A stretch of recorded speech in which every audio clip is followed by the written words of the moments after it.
तो दोस्तों, अगर ये 5 संकेत आपको भी मिलते हैं तो मान लीजिए भगवान आपके साथ है। तो नमस्कार दोस्तों, फिर से आपका स्वागत है हमारे YouTube चैनल पे। और जैसे कि मैंने आपको पहले ही बता दिया कि आज का वीडियो का शीर्षक है, अगर ये 5 संकेत मिले तो मान लीजिए भगवान आपके साथ है। तो आइए दोस्तों, जानते हैं कि ज़िंदगी में कभी कभी ऐसा लगता है जैसे सब कुछ ख़त्म हो गया हो, हर तरफ सिर्फ अंधेरा ही अंधेरा। लेकिन उस अंधेरे में एक रोशनी होती है, एक आशा की किरण जो बताती है कि भगवान अब भी आपके साथ है। आज के इस वीडियो में हम जानेंगे 5 ऐसे डिवाइन संकेत, अगर आपको मिलते हैं तो समझ लीजिए कि ऊपर वाला आपका हाथ थामे खड़ा है और आपको प्रोटेक्ट कर रहा है। तो दोस्तों, संकेत नंबर 1, अचानक मन का शांत हो जाना।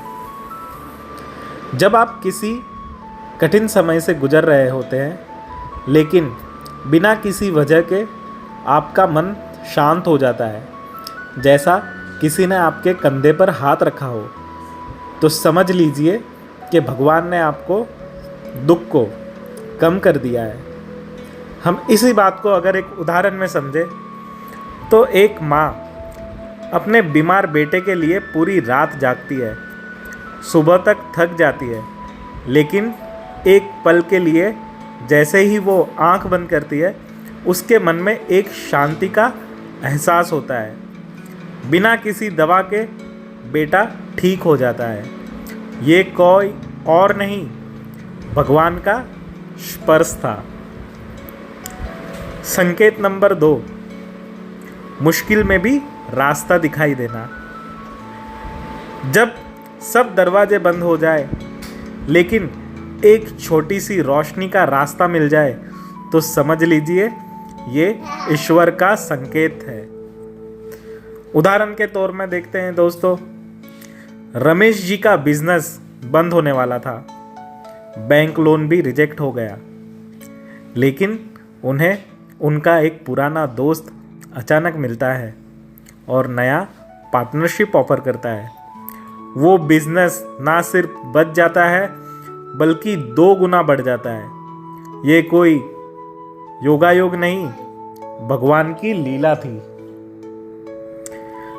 संकेत नंबर 3, गलतियों से सीखना और सुधरना।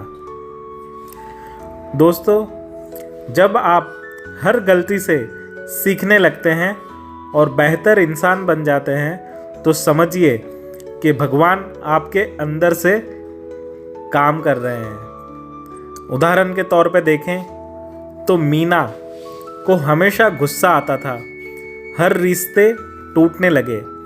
एक दिन उसने मंदिर जाकर सिर्फ एक प्रार्थना की, मुझे बदल दो।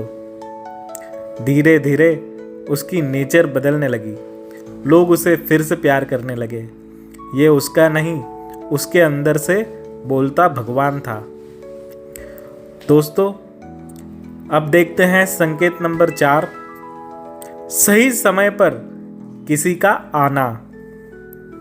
जब आपको किसी की ज़रूरत होती है और वो व्यक्ति बिना बुलाए आ जाए तो समझिए भगवान ने ही उसे भेजा है।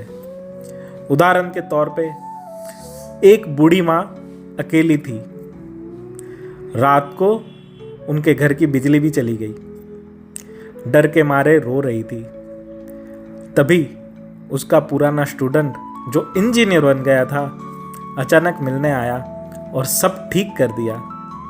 माँ के आंसू रुक गए। उस रात वो भगवान का फरिश्ता था। तो देखा दोस्तों कि भगवान, अगर आपकी आस्था, आपकी प्रार्थना, आपकी भक्ति सच्ची है तो बिन बुलाए भगवान आपके मदद करने के लिए अवश्य आ जाता है। संकेत नंबर 5, बिना कारण किसी का आपके लिए दुआ करना। तो दोस्तों, जब कोई व्यक्ति बिना किसी स्वार्थ के आपके लिए दुआ करते, प्रार्थना करे, तो समझिए ईश्वर ने उस इंसान को आपके लिए चुना है। उदाहरण के तौर पे राजीव का एक्सीडेंट होने वाला था, लेकिन उस दिन उसकी नानी ने मन से उसके लिए प्रार्थना की थी। 1 सेकंड का गैप मिला और वो बच गया। वो नानी थी, लेकिन सच में भगवान ही था उस रूप में। तो दोस्तों, देखा हमने ये 5 संकेत जिससे हमें पता चलता है कि भगवान हमेशा हमारे साथ ही रहते हैं। तो भगवान हमारे साथ हमेशा होते हैं, कभी किसी इंसान के रूप में, कभी एक संकेत के रूप में, और कभी एक छोटी सी रोशनी बनकर। अगर आपको भी इनमें से कोई भी संकेत मिला है तो नीचे कमेंट में लिखिए, हाँ भगवान मेरे साथ है। और इस वीडियो को उन सब तक पहुंचाइए जो जिंदगी के अंधेरे से गुजारते वक्त अपना भरोसा खोना चाहते हैं। क्योंकि जब आपको लगता है सब कुछ खत्म हो गया, तभी भगवान कुछ नया शुरू करते हैं। तो दोस्तों, अगर आपको ये वीडियो पसंद आया हो तो कमेंट करके ज़रूर बताइए, और इस वीडियो को लाइक करें, शेयर करें अपने दोस्तों के साथ, अपने परिजनों के साथ, और चैनल को सब्सक्राइब करें। राधे राधे दोस्तों। ओम नमः शिवाय। जय श्री राम।